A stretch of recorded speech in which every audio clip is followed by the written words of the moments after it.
Hey friends! In today's video, I'm sharing 6 of my most used BK Beauty brushes. This was difficult. I don't want to call this 6 of my favorite. I want to call it like the 6 brushes that I use the most currently right now. I didn't want to overwhelm you in this video with like all of our brushes, but I did want to share this video while we are having our Black Friday Cyber Monday sale because you can get all of these brushes plus any of your other favorites on bkbeauty.com right now for 20 to 35% off. So I'm going to tag them also here in YouTube. YouTube has a new feature where you can shop products through YouTube videos. The product will just pop up at the bottom, so you can shop it that way and make it super easy. Okay, so I narrowed it down to 6. Again, these are my 6 kind of most used brushes. And I also think that these brushes are really great for the general population. We have a lot of brushes here at BK Beauty, and we have a lot of brushes for different eye shapes, different sizes, different payoffs, depending on what you like. But I feel like these 6 brushes are really great for the general public, regardless of your eye shape or eye size, face shape. I think they are really great starter brushes. So let's go ahead and get started. Okay, so let's start with the 106 brush. This is my personal favorite foundation brush. It's the one I use the most. The 101 is our best-selling brush by far. Like, this is the #1 best-selling brush along with the A506 concealer brush that mimics this shape. And I always get asked from people like, which one's better, the 106 or the 101? Which one should I buy? And my response is always, it's really a matter of personal preference. Both brushes are gonna give you a flawless, seamless blend. Both brushes can give you full coverage and they can give you natural sheer coverage as well. It's all in the preferred like method of application. So the difference between the two is the shape, obviously. The 101 also is larger. It has more surface area, so it's gonna get the job done quicker. So if you're someone that is,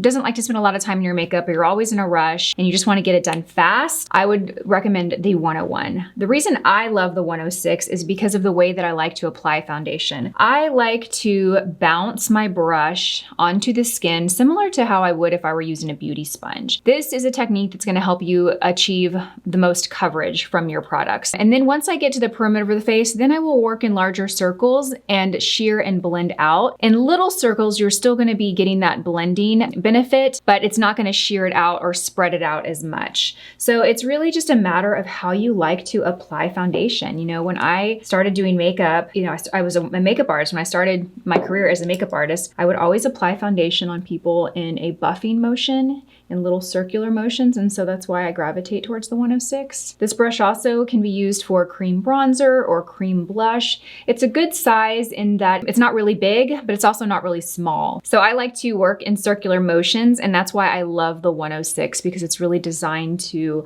apply foundation in circular buffing motions. I like to really buff the product into the skin. So let me go ahead and speak to the 101 and show you the different ways that you can use this brush. I do have a light layer foundation on that we just applied with the 106. I'm gonna go in and apply another layer on top with the 101. So the 101 is designed in a really unique way. It has longer fibers here at the tip and then shorter, more dense fibers here. So I like to pick up my foundation with the longer fibers and go and apply it similar to the 106 by pressing. But then when I get out to the perimeter of the face, you'll see me do more sweeping motions to sweep and spread that product onto the skin. So rather than doing a lot of circular motions, I'm doing more sweeping motions. This is a great way to sheer or blend out, get really a natural light coverage. You can still build coverage the same way with the 106 by pressing it onto the skin. If you really want the most coverage, use the more dense fibers here to pick up your product and use that part of the brush to build coverage. Yeah, this brush gets the job done in like no time.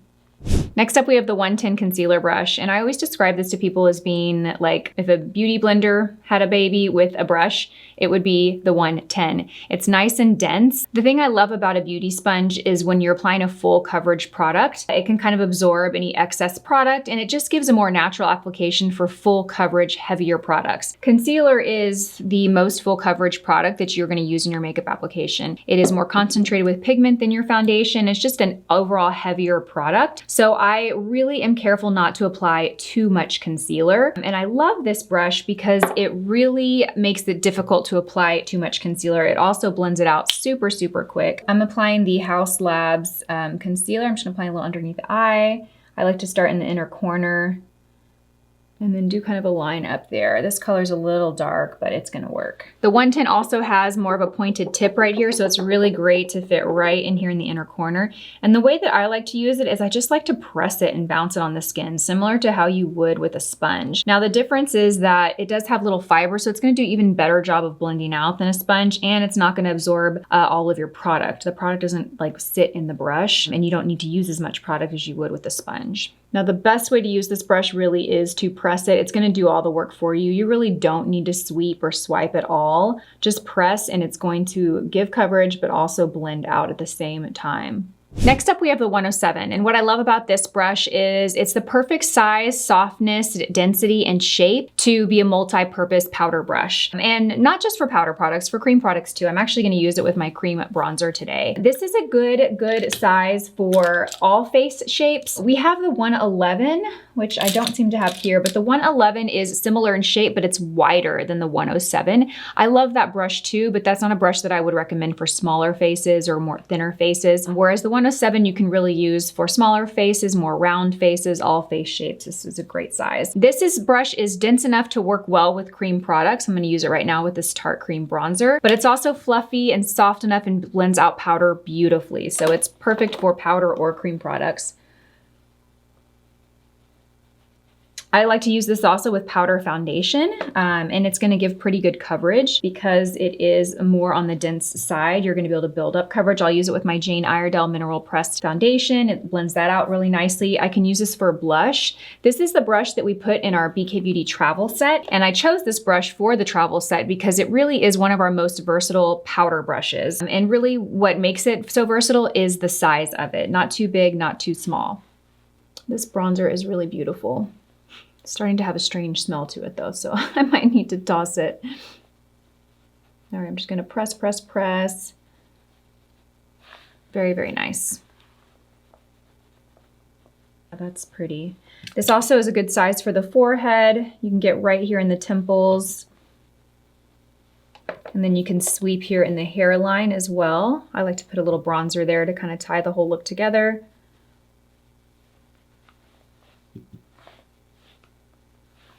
And even the side of the nose. It is a little large for the side of the nose, but it's just on the edge of like, not quite too large, but you wouldn't want to go any larger than this. This isn't going to give a strong contour or anything. This is literally just going to kind of softly shape the nose and bring that bronzer in.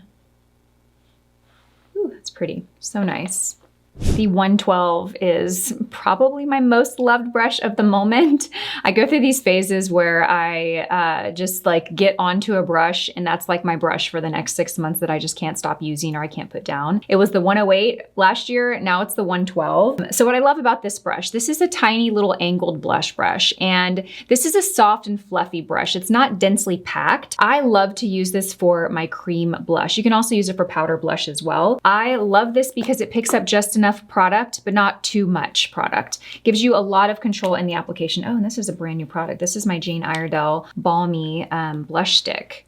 I have a couple of these. This is a brand new one. I know I have more laying around. I love this blush. It is so beautiful. I like to take the brush to the product and really work it into the product and then apply it on the cheeks. I also love the shape of this because it's very small. It's just on the smaller side for a blush. So it's great for smaller face shapes, or if you want to have more control over where you apply the blush and you just want to keep it in a more concentrated area, this is the perfect size.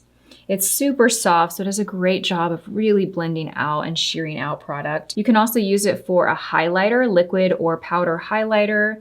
You can also use it to set the center of the face if you want with like a loose powder. This brush is designed to just pick up and apply product in a very soft manner. So if you are someone that likes a lot of pigment and likes a real intense payoff right off the bat, I wouldn't recommend this. I would actually recommend Angie's A507 brush. That is more dense, so it does a great job of picking up and putting down. So if you like a lot of color, you can still get it with this brush. You're just gonna have to work a little harder, which I don't mind. I always preach that I like little bitty layers of product. I like to kind of have control and feel what I'm in the mood for that day. Some days I like a lot of blush. Today's one of those days. Who am I kidding? I think most days I like a lot of blush, but some days I want a light, soft application. And it's also great for, you know, different formulas will have different amounts of pigment. You might work with like the Rare Beauty blushes, and those are super pigmented. And then you go to a similar looking product that's very sheer in pigment. So what's great about a brush that doesn't pick up quite as much is that it gives you control over your products, you know, depending on if they have a lot of pigment or not. So nice.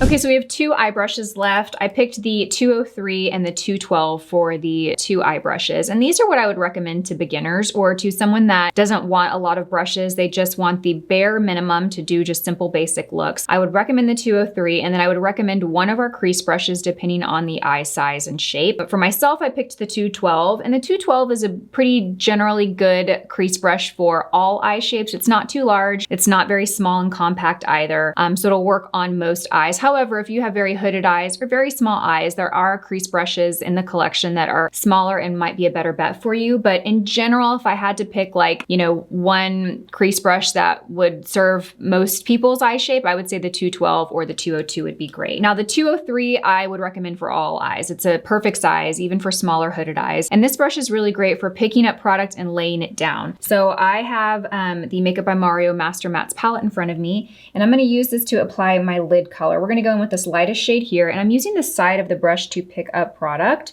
And I'm just gonna pat this and press this down onto the lid to deposit it. Think of it like your finger, honestly. It's got phenomenal pickup and lay down. So I'm just gonna go and press this onto the lid. Now the tip is fluffier, but it's not the best blending brush. So I wouldn't really use this one to try and blend out a crease. You can use it to like smudge out a liner on the bottom, but the tip is still, it's soft, but it's still a little stiff. So not the best blender, but it is quite a good little brush to pick up and lay down. I think the 203 a brush shape like this is a definite must for everyone, because you need a brush that's dense and flat to lay down on the lid and to really pack that shadow onto the lid. I mean, look at what a great job that does. It just lays it down.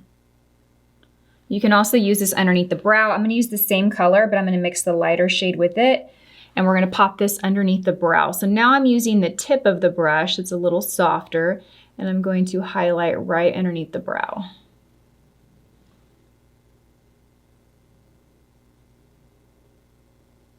Perfect. Okay. And the 212.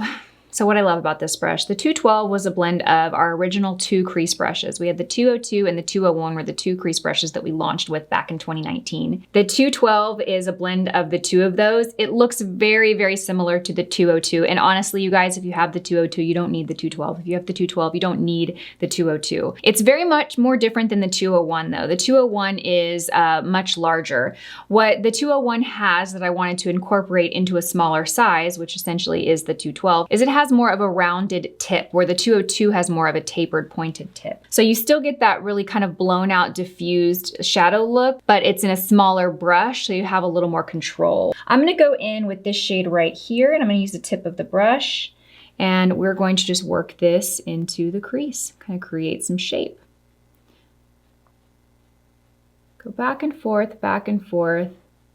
I like to kind of raise my brows and apply that crease color in the crease and then slightly diffuse it up to kind of lift the eye. This brush does a really great job of blending out. It's very soft and very fluffy. So it gives a really beautiful diffused blend. You can work in like a windshield wiper motion back and forth. You can work in little bitty circular motions. Neither way is wrong.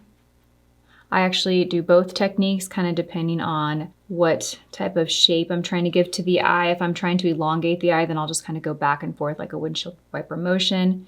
I also like to take a little bit right here, kind of right underneath the eyebrow and to meet the side of the nose.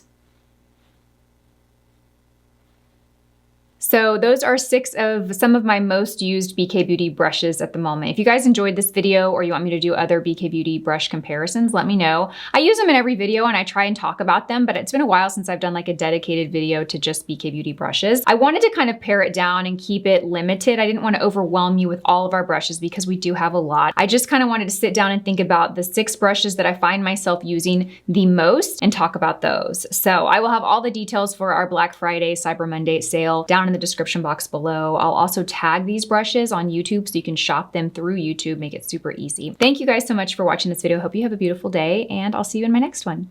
Bye.